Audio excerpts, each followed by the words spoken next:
नमस्कार दोस्तों, इलेक्शंस खत्म हो चुकी हैं। कल इलेक्शन रिजल्ट आने वाला है। कौन कितनी सीटें जीतेगा ये कोई नहीं जानता। मार्च 2024 में न्यूज 18 के ओपिनियन पोल ने बीजेपी लेड एनडीए को 411 सीट्स दी थी। उसी समय इंडिया टीवी के सीएनएक्स ओपिनियन पोल ने इन्हें 399 सीटें दी थी।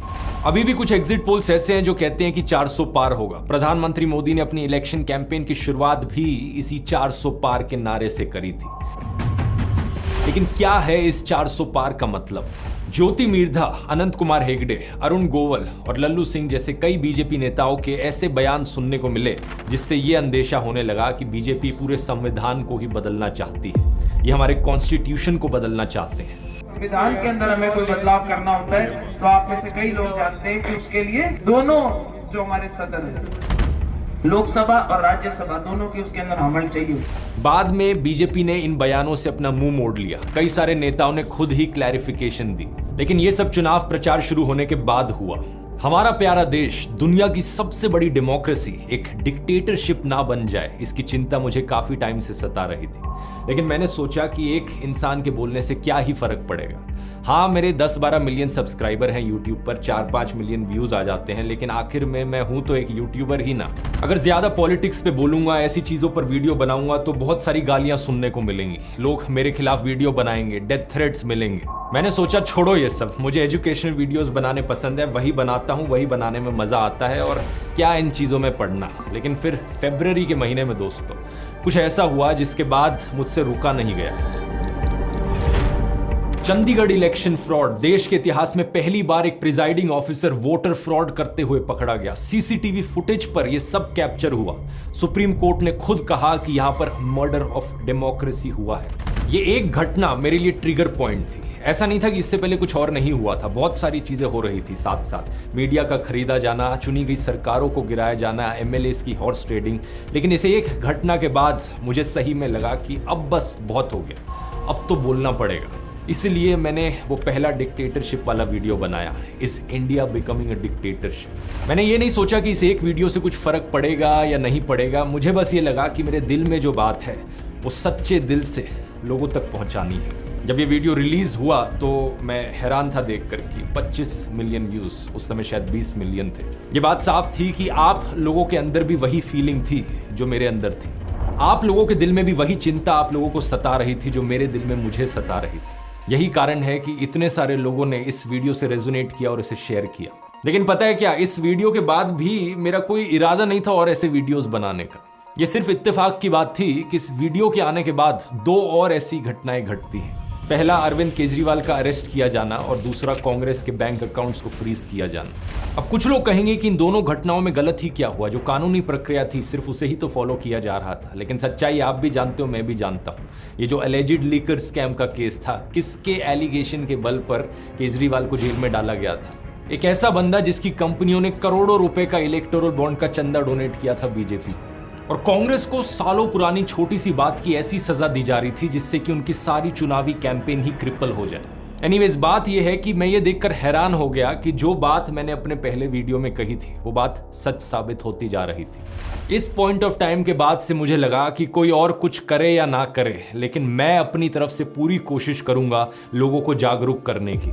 लेकिन ये कोशिश एक पहाड़ चढ़ने से भी मुश्किल थी। एक ऐसे दौर में जहां सभी टीवी चैनल्स गोदी मीडिया बन चुके हैं, हिंदी के ज्यादातर अखबार बिक चुके हैं, व्हाट्सएप माफिया तो लोगों के फोन में घुस चुका है। एक यूट्यूब चैनल क्या ही कर लेगा इन सब चीजों के खिलाफ। लेकिन फिर भी मुझे लगा कुछ फर्क पड़े ना पड़े, अब बोलना जरूरी है। भगवत गीता का एक श्लोक ध्यान में आया जिसकी बात मैंने फर्स्ट वीडियो में भी करी थी, अध्याय 2 श्लोक 47, जहां श्री कृष्ण कहते हैं कि कर्म करो, फल की चिंता मत करो। फल के बारे में ऑब्सेस्ड होना बंद करो, क्योंकि उस पर तुम्हारा अधिकार नहीं है। हालांकि इसका मतलब यह भी नहीं कि तुम निष्क्रिय हो जाओ, तुम वो करो जो तुम्हें करना चाहिए। मैंने भगत सिंह के बारे में सोचा जब उन्हें फांसी पर चढ़ाया जा रहा था। क्या ये ख्याल उनके दिमाग में आया होगा कि मेरे फांसी पर चढ़ने का नतीजा क्या होगा? क्या वो इस चीज को सोच रहे होंगे कि जब मुझे फांसी पर चढ़ाया जाएगा तो इसके बाद हमारे देश को आजादी मिल जाएगी? क्या सही में हमें आजादी मिलेगी? क्या मेरी कुर्बानी देने से क्या सही में अंग्रेज देश को छोड़ के चले जाएंगे? ये सब नहीं सोचा था उन्होंने। उन्होंने अपनी कुर्बानी दी साल 1931 में, आज़ादी मिली हमें 1947 में, यानी आज़ादी में अभी भी 16 साल और लगने थे। वो इस बात को जानते थे कि अपनी जान की कुर्बानी देकर भी कोई गारंटी नहीं है कि आज़ादी मिलेगी ही, और गारंटी तो छोड़ो, उस वक्त कोई उम्मीद भी नहीं थी आज़ादी मिलने की, लेकिन फिर भी जो सही चीज़ थी उन्होंने वो करी। उनका फोकस बस सही कर्म करने पर था, अपना धर्म निभाने पर था। उन्होंने भी कभी फल की नहीं सोची। इस फोटो को देखिए, मैंने इस बंदे के बारे में सोचा जब सारी भीड़ वहां पर हिटलर वाला नाजी सल्यूट कर रही थी। ये बंदा जिसका नाम था ऑगस्ट लांडमैसर, ये हाथ मोड़ कर खड़ा था, सल्यूट करने को राजी नहीं। जूम करके जरा इसका एक्सप्रेशन देखो चेहरे पर, कितने कॉन्फिडेंस के साथ रेजिस्ट कर रहा है, इवन दो ये इकलौता था वहां पर जो ये सल्यूट नहीं कर रहा था। क्या इसने ये करने से पहले सोचा होगा कि अगर मैं पूरी भीड़ में इकलौता बंदा हुआ जिसने ये वाला सल्यूट नहीं किया तो मेरे साथ क्या होगा, इसका नतीजा क्या होगा, मेरे एक अकेले इंसान के से ये सल्यूट ना करने से क्या हो जाएगा, हिटलर की तानाशाही खत्म हो जाएगी क्या अकेले बंदे से? ना, इसने भी फल की नहीं सोची, इसने बस सोचा कि जो सही है मुझे वो करना है। इन्हीं चीजों से प्रेरणा लेते हुए मुझे लगा कि मुझे भी जो सही चीज है वो करनी चाहिए। देश के लोकतंत्र के लिए और देश के संविधान के लिए आवाज उठाना, ये सही चीज है।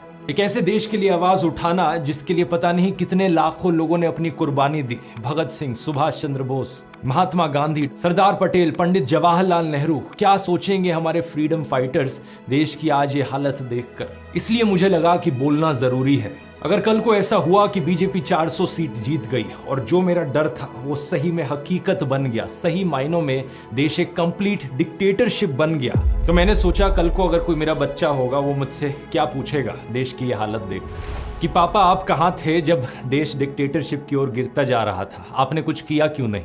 और मैं क्या कहूँगा कि मैं अपनी जॉब में बिजी था, मुझे इन सब चीज़ों की नहीं पड़ी थी, मैं बस अपने करियर पर फोकस कर रहा था, पैसे कमाने पर फोकस कर रहा था। लेकिन नहीं, अब मैं कह सकता हूं कि बेटा मैंने तो अपनी तरफ से पूरी जी जान लगा दी थी, मैं आखिरी दम तक लड़ा था। शायद मेरी कोशिश नाकाम रही लेकिन मैं आखिर तक खड़ा रहा देश के लोकतंत्र की आवाज उठाने के लिए। और पता है क्या, मैं अकेला नहीं था, मेरे साथ इसी कोशिश में देश के करोड़ों लोग और खड़े थे। पिछले 1-2 महीने में रिलीज किए गए वीडियोस इतिहास के पन्नों में हमेशा एक सबूत बनकर रहेंगे। 21 million YouTube subscribers, almost 70 million unique viewers पिछले 90 दिन में सिर्फ यूट्यूब पर ही। इसके मायने समझ रहे हो, ऑलमोस्ट 7% एलिजिबल वोटर्स को हमने सिर्फ इस एक यूट्यूब चैनल के जरिए ही रीच आउट कर लिया। आप में से कई लोग सोचोगे हमारे इस मिशन 100 करोड़ का क्या रिजल्ट रहा। अब एक्चुअली में नाप तोल कर ये बताना बहुत मुश्किल है कि कितने लोगों तक हम रीच आउट करें। ये जो स्टैटिस्टिक है ये सिर्फ YouTube की है। इसके अलावा ट्विटर, इंस्टाग्राम, फेसबुक, व्हाट्सएप, आप लोगों ने इतनी बार इन वीडियोस को शेयर किया, मेरा अंदाजा है कि कम से कम हम करीबन 20 से 25% वोटर्स तक तो जरूर पहुंचे होंगे। और इस सब का क्रेडिट जाता है आप लोगों को। और इससे पहले कि यहाँ कोई नया फर्जी क्लेम उठाए कि ये सारे तो बॉट्स हैं या पाकिस्तानी लोग हैं जो चैनल को सब्सक्राइब कर रहे हैं, देख रहे हैं, मैं आपको अपनी ऑडियंस की स्टैटिस्टिक्स भी दिखाना चाहूँगा। 80% से ज़्यादा व्यूअर्स इंडिया से हैं। ये बात सच है कि कुछ परसेंटेज व्यूअरशिप पाकिस्तान, नेपाल, बांग्लादेश जैसी नेबरिंग कंट्रीज से भी है, लेकिन 90% से ज़्यादा लोग जो इन वीडियोज़ को देख रहे थे वो इंडियंस थे, या तो इंडिया में रहने वाले या इंडिया के बाहर रहने वाले। और मैं इतना बेवकूफ़ नहीं हूं कि पैसे बर्बाद करूंगा बॉट्स खरीदने में या फिर पेड कमेंट्स खरीदने में। तो जितने भी कमेंट्स आपने वीडियोस पर देखे, जितने भी लाइक्स, जितने भी व्यूज़ आप वीडियोस पर देख रहे हो, ये सब के सब 100% असली लोग हैं।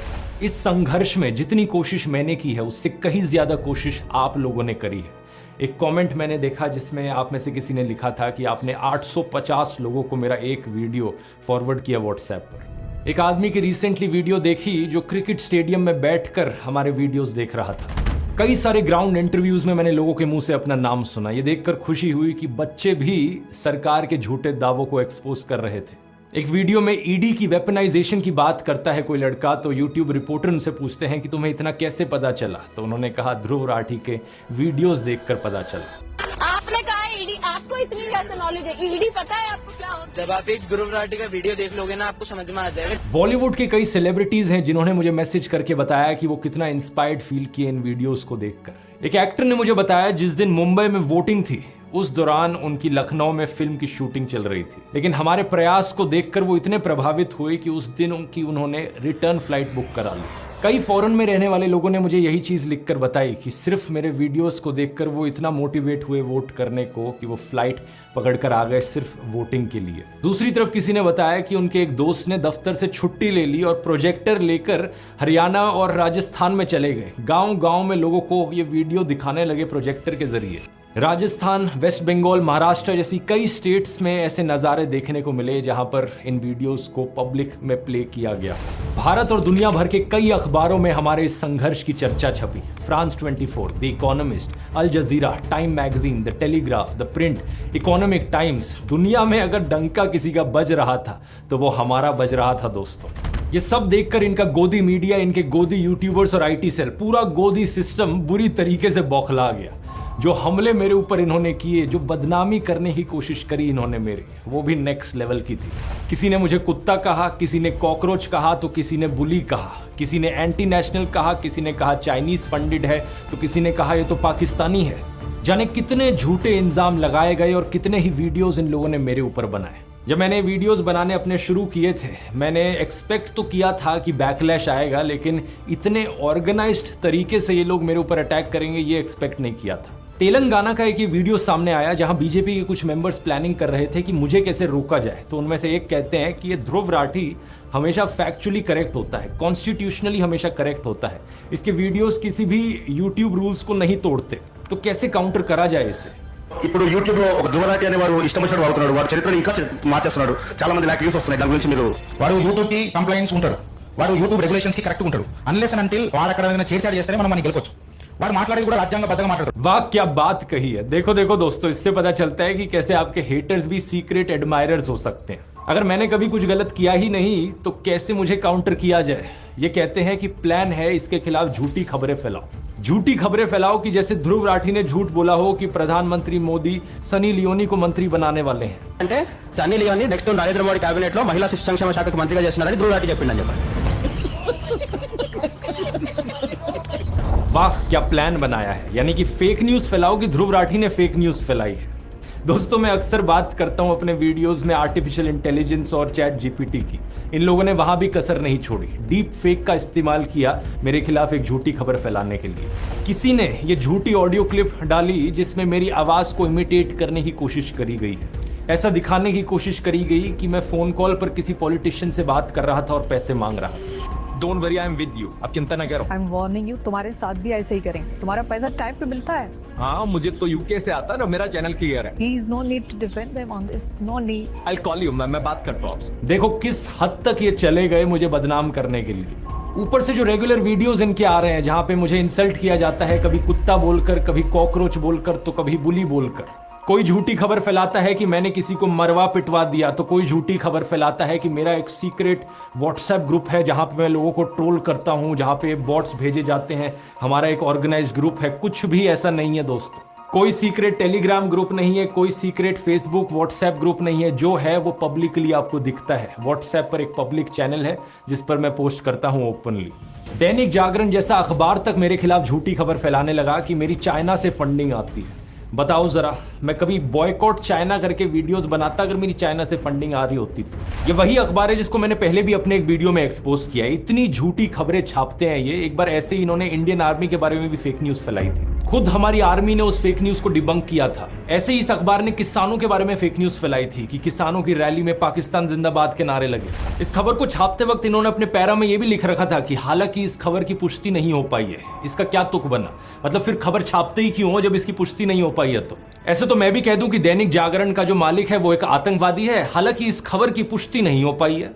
नहीं, मेरे बारे में भी तुम लोगों ने यही लिखा है ना, चीन से फंडिंग की आशंका। मैं भी कह देता हूं, जागरण अखबार की पाकिस्तानी आतंकवादी से फंडिंग की आशंका, हालांकि इस खबर की पुष्टि नहीं हो पाई है। ऐसी हरकत इनके ये गोदी यूट्यूबर्स भी करते हैं। कुछ भी बेबुनियाद आरोप ये मेरे ऊपर लगा देंगे, कहीं से कहीं कोई कनेक्शन जोड़ देंगे और फिर सारी जिम्मेदारी मेरे सर पर आ जाती है। भाई इन्होंने तो ये आरोप लगाया है, अब मेरा डिफेंस क्या है। मतलब मैं यही काम रह गया मेरे पास, दिन भर बैठ के इनकी फेक न्यूज को ही बस्ट करते रहो। इधर ये झूठी खबर, उधर वो झूठा आरोप, मतलब हर हफ्ते मैं इनके झूठे आरोपों का ही जवाब देता रहूं। मशहूर लेखक सहादत हसन मंटो की एक लाइन याद आती है, कोठे की एक तवायफ और एक बिका हुआ पत्रकार एक ही श्रेणी में आते हैं, लेकिन इनमें से तवायफ की इज्जत ज्यादा होती है। ये बात बिल्कुल सही है, क्योंकि एक तवायफ तो सिर्फ अपने शरीर को बेचती है, ये बिके हुए लोग अपने जमीर को बेचते हैं, अपनी आत्मा को बेचते हैं, अपने देश को बेचते हैं। ये लोगों के मुद्दों की हत्या करते हैं और देश के साथ दगा करते हैं।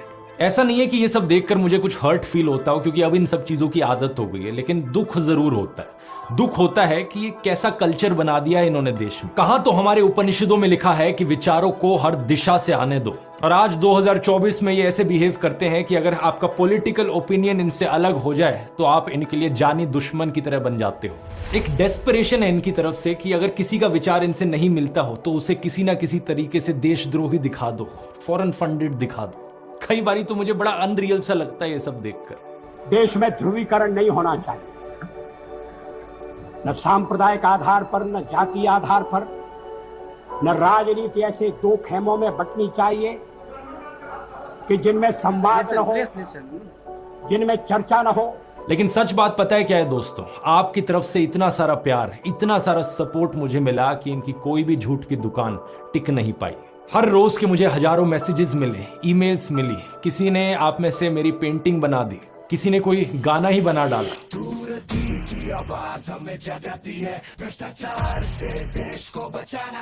लाखों लोगों का लव और रिस्पेक्ट मिला। लोगों ने एडिट्स बनाए, किसी ने मुझे डेमोक्रेसी का फोर्थ पिलर कहा, किसी ने रेवोल्यूशनरी कहा।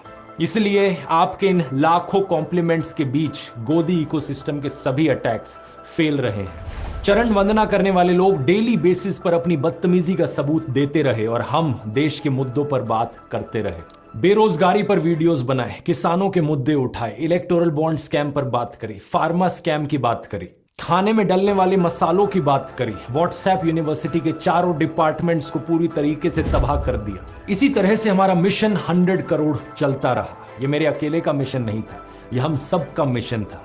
हर एक उस भारतीय का मिशन है जो देश की फिक्र करता है, जो देश को बेहतर बनते हुए देखना चाहता है, जो आम लोगों के बेहतर भविष्य की फिक्र करता है। और कल चुनाव का नतीजा चाहे जो भी हो, लेकिन कोई भी हमसे ये एहसास नहीं छीन सकता। इस एहसास को इस वीडियो में सहेजने की मुझे जरूरत महसूस हुई। लगा कि इसे डॉक्यूमेंट किया जाना चाहिए, ताकि जब भी दुनिया में किसी देश में लोकतंत्र कमजोर हो रहा हो और देश के लोगों को जब भी हिम्मत चाहिए हो, तो हमारी ये दास्ता उनके लिए एक प्रेरणा बन सके। और वैसे दूसरों के लिए ही क्यों, ये दास्ता हमारे लिए भी तो एक प्रेरणा है। ये संघर्ष हमारा खत्म नहीं हुआ है। क्या पता कल के चुनाव के नतीजों में बीजेपी वाकई 350-400 सीट जीत जाए और प्रधानमंत्री देश को तानाशाही की दिशा में ही आगे बढ़ाते रहे। तब क्या करेंगे? प्रेरणा लेंगे अभी तक के इस सफर से, इस वीडियो से, और कोशिश को जारी रखेंगे। और अगर कल इंडिया अलायंस की भी जीत हुई तब भी ये सिलसिला थमेगा नहीं, क्योंकि इतना तो है कि देश में ध्रुवीकरण कम होगा, तानाशाही के काले बादल छट जाएंगे, लेकिन ऐसा नहीं कि अचानक से सब कुछ सही हो जाएगा। किसी ने एक बार कॉमेंट्स में पूछा था कि अगर कल को इंडिया अलायंस की सरकार बनती है तो क्या मैं तब भी आवाज उठाऊंगा? ऑब्वियसली उठाऊंगा, इस बात में कोई शक की गुंजाइश नहीं है। जब तक देश स्वर्ग नहीं बन जाता तब तक सुधार का स्कोप हमेशा है, तब तक आवाज उठानी बनती है, और जब सब ठीक भी हो जाए तब भी नजर बनाए रखनी पड़ती है। यही लोकतंत्र है। और वैसे अभी तो बहुत बहुत बहुत कुछ सुधारना बचा है।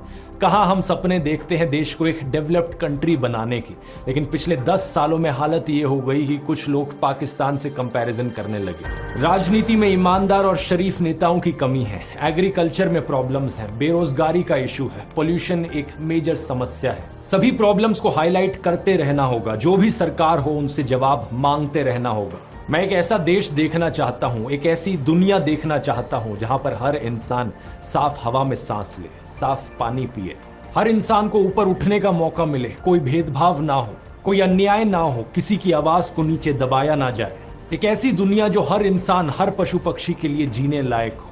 क्या धरती पर एक स्वर्ग बनाना मुमकिन है? मुझे नहीं पता, मैं बस सही कर्म करने पर ध्यान दूंगा, फल पर ऑब्सेस्ड नहीं होऊंगा। ये दौर देश की लड़कियों और औरतों के लिए भी बहुत प्रेरणादायक रहा है। जानते हैं क्यों? क्योंकि देश को बचाने के इस संघर्ष में कितनी सारी वुमेन जर्नलिस्ट ने जमकर भाग लिया। पूनम अग्रवाल, मनीषा पांडे, निधि सुरेश, आरफा खानम शेरवानी, फेड सुजा, मीना कोटवाल, सर्फप्रिय सांगवान, प्रज्ञा मिश्रा, फातिमा खान, मीरा देवी, कुमकुम बिनवाल और भी जाने कितनी सारी जर्नलिस्ट केवल मेट्रो सिटीज में ही नहीं बल्कि ऑन ग्राउंड लोकल रिपोर्टर्स भी। पत्रकारों के अलावा वुमेन इन्फ्लुएंसर्स ने भी एक अहम रोल निभाया। डॉक्टर मेडूसा, रैंटिंग गोला, कबीरान, गरिमा, नेहा सिंह राठौड़, किसी ने जोशीले अंदाज में अपनी बात रखी तो किसी ने सैटायर में तो किसी ने गाकर। जो on ground public reaction videos होते हैं उनमें कितनी ही औरतें बड़े कॉन्फिडेंस से बोलती हुई दिखाई दी। पापा में नौकरी क्यों नहीं देते? अपने मंगलसूत्र की रक्षा कर सकते हैं, मोदी जी के इंटरफेरेंस की कोई जरूरत नहीं है। जानते हैं इसका इम्प्लीकेशन क्या है? जब कोई महिला इस तरह से देश की जिम्मेदारी अपने सर पर उठा लेती है, उसके पर्सनल राइट्स ऑटोमेटिकली उसे मिल जाते हैं। वो किसी से फ्रीडम मांगती नहीं है बल्कि संविधान द्वारा दी गई फ्रीडम को खुद से रिक्लेम कर लेती है। Simplify your tenant search with nobroker.com. Get a dedicated relationship manager. जय भीम फिल्म का ये जो आखिरी सीन है, इसी तरीके से देश की हर एक लड़की और औरत को अखबार उठा लेना चाहिए। बहुत हो चुका ये हनी सिंह टाइप के गानों से इन्फ्लुएंस होकर खुद को एक ऑब्जेक्ट की तरह देखना, एक ऐसे इंसान की तरह देखना जो केवल सजना सवरना जानता हो। बहुत हो चुका ये शॉपिंग लवर वाला जो लेबल है, कोई गर्व की बात नहीं है इसमें। बहुत हो चुके ये स्टीरियोटाइप्स की लड़कियां पॉलिटिक्स को नहीं समझती। अब बाहर निकलिए इस कोकून से। याद रखिए कि इसी दुनिया में एक डाफने गैलिजिया थी जिन्होंने पनामा पेपर्स के जरिए पूरी दुनिया के करप्ट लोगों को एक्सपोज कर दिया और अपनी पत्रकारिता करते हुए शहीद हो गए। लेकिन बात यहाँ सिर्फ औरतों की नहीं है। रवीश कुमार, आकाश बैनर्जी, अभिसार शर्मा, अजीत अंजुम जैसे कई पत्रकारों ने संघर्ष किया सच दिखाने का। अर्पित शर्मा और मुकेश मोहन जैसे कई इन्फ्लुएंसर्स ने भी हिम्मत दिखाई आवाज उठाने की। लेकिन आप फिर भी शायद सोचो कि आप अकेले क्या कर सकते हो। कई बार बहुत से लोग कमेंट्स में लिखते हैं, कुछ लोग हेल्पलेसनेस जताते हैं कि वो ज्यादा कुछ नहीं कर पा रहे हैं। आप में से कईयों ने पूछा कि मैं क्या कर सकता हूं देश के लिए। मैं यहां पर कहूंगा कि देश के लिए कुछ करने की बजाय सभी कुछ देश के लिए क्यों नहीं किया जाए। पहली बात, अपनी कॉम्युनल, कास्टिस्ट, मिसोजिनिस्ट, क्लासिस्ट सोच का इलाज करें अगर आपकी वैसी सोच है तो। फिर कई वीडियोस में मैंने बताया है कि हमें वोकल फॉर लोकल को एक जुमले की जगह हकीकत बनाना होगा। कोशिश करें खाने का सामान जितना सीधा किसान से खरीदा जा सके उतना ही बेहतर है। इसी तरीके से आप कपड़ों को या घर के डेकोरेशन आइटम्स को जितना लोकली खरीदे उतना बेहतर है। इससे जो अमीर गरीब के बीच वेल्थ इनइक्वालिटी है वो कम होगी। अपने घर से जब निकले तो हमेशा एक वाटर बॉटल अपने साथ लेकर चले ताकि प्लास्टिक यूजेज को कम कर सके। गंदगी ना फैलाएं। अपने आसपास पौधे और पेड़ लगाएं, उनका रख रखाव करें। हर एक चुनाव में वोट करें। इस बार की चुनाव प्रक्रिया में बहुत सारी समस्याएं देखी गई। बहुत सी जगहों पर पोलिंग ऑफिसर्स रात को 2-3 बजे तक अपने घर पहुंच पाए। क्या ये सब एफिशिएंट तरीके से नहीं हो सकता था? जरूर हो सकता था। इस इनएफिशिएंसी के अलावा ऐसे कई इंस्टेंसेस देखे गए जहां पर इलेक्शंस फ्री और फेयर ना होने के सवाल उठाए गए। मणिपुर में, उत्तर प्रदेश के संबल में, सूरत और इंदौर जैसी कई जगहों पर प्रॉब्लम्स रिपोर्ट करी गई। एक के बाद एक भाषण में इवन प्रधानमंत्री ने बार बार धर्म के नाम पर हेट स्पीच फैलाई अपने भाषणों में।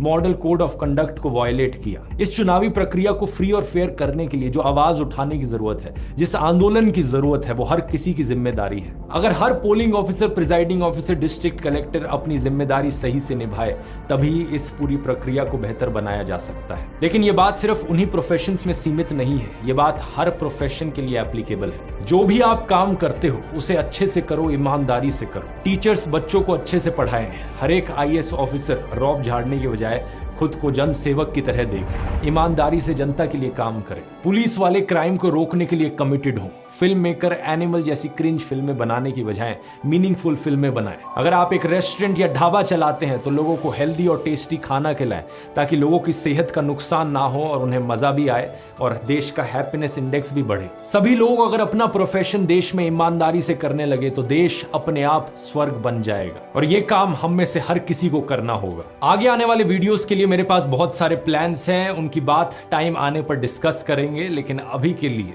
शंकर शैलेंद्र के द्वारा लिखी गई कुछ पंक्तियां मैं आपके साथ छोड़ना चाहूंगा। धन्यवाद और जय हिंद। हमारे कारवां को मंजिलों का इंतजार है, ये आंधियों ये बिजलियों की पीठ पर सवार है। हमारे कारवां को मंजिलों का इंतजार है, ये आंधियों ये बिजलियों की पीठ पर सवार है। तू आप कदम मिला के चल चलेंगे एक साथ हम। अगर कहीं है स्वर्ग तो उतारना जमीन पर, तू जिंदा है तू जिंदगी की जीत में यकीन कर। अगर कहीं है स्वर्ग तो उतारना जमीन पर, तू जिंदा है। आग पेट की, बुरे हैं दिल के दाग ये, न दब सकेंगे एक दिन बनेंगे इनकलाब ये। बुरी है आग पेट की, बुरे हैं दिल के दाग ये, न दब सकेंगे एक दिन बनेंगे इनकलाब ये। गिरेंगे जुल्म के महल, बनेंगे फिर नवीन घर। अगर कहीं है स्वर्ग तो उतार ला जमीन पर, तू जिंदा है तो जिंदगी की जीत में यकीन।